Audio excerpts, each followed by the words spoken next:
So, you're sitting down to play a game of chess. The board is set, the pieces are ready, but that first move can feel, well, a little intimidating. Today, we're going to demystify that. Our goal is super simple, to make the start of the game easy to understand so you can begin every match with confidence. Let's get right into it.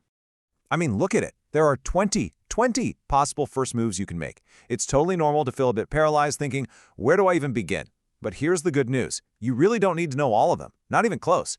You just need to get a grip on a few key ideas, and we're going to break those down right now. So here's our game plan. First, we'll talk about why that opening move is so important.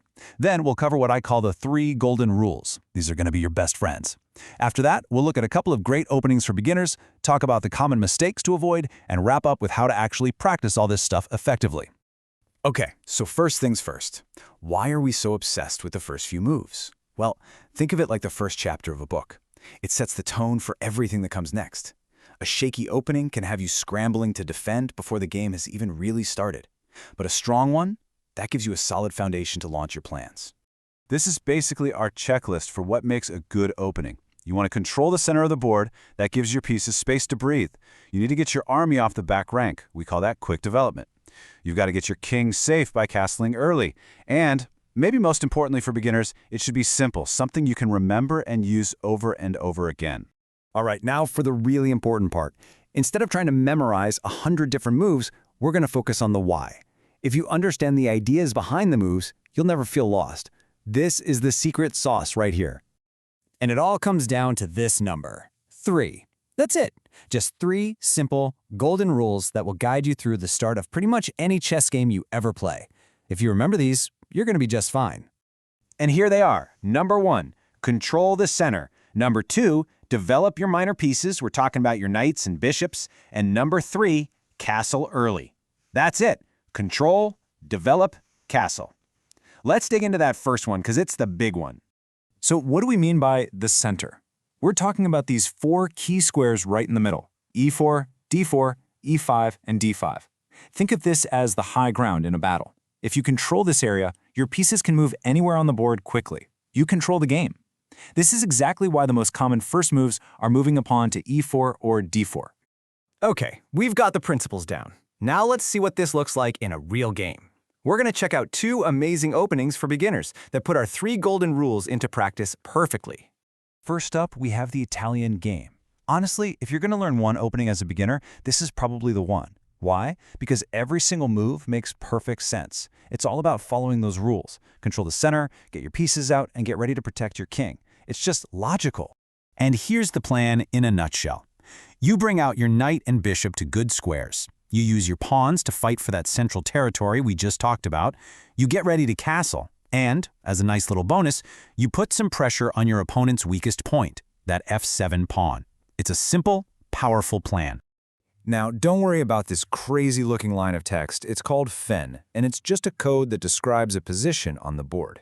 But what it represents is a position where white is doing great. The pieces are active, there's a pawn in the center, and the king is just about to castle to safety. This is exactly what we're aiming for.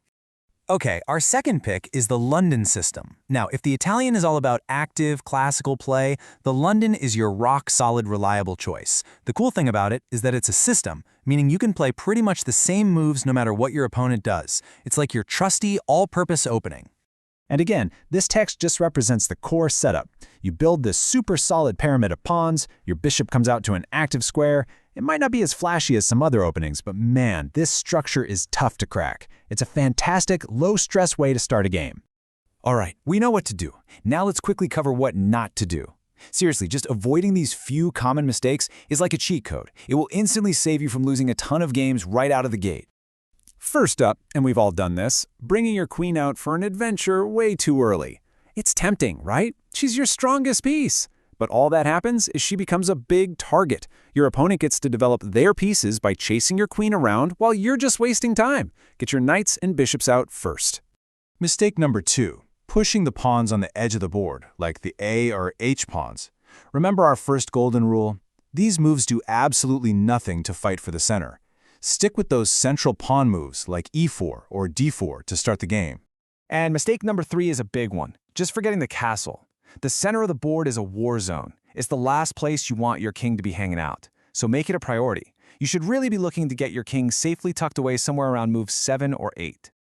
And finally, number 4, moving the same piece over and over again in the opening. In chess, every move is a turn. It's a resource. We call it tempo. If you spend 3 moves just shuffling a knight back and forth, your opponent has used those 3 moves to bring 3 new pieces into the game. You'll fall behind really, really fast. Okay, so we've loaded you up with all this theory. But knowledge is one thing. Turning it into an actual skill is another. So in this last section, let's talk about how to practice this stuff the smart way. This quote right here is everything. Please don't fall into the trap of trying to memorize a million moves. It's not about memorization. It's about understanding the ideas. Ask yourself, why am I making this move? When you focus on the ideas, the right moves will just start to make sense. And here's your action plan. It's super simple. Pick one opening, say the Italian, and just play it. Play a bunch of 10-minute games online. Afterwards, you can use free tools online, like the Lichess Opening Explorer, to quickly review your game. Maybe even jot down the main ideas in a notebook. That's how you really learn. So, at the end of the day, the big takeaway is this. You do not need to be a grandmaster to start a chess game well. All you need are good habits. Keep it simple, stick to the principles we talked about, and just be consistent. That right there is the secret to starting every single game with confidence. So we've broken down that scary first move. You've got a plan, you've got the golden rules, now you're ready. Your first move is set. The only question is, what's your second? Thanks for tuning in.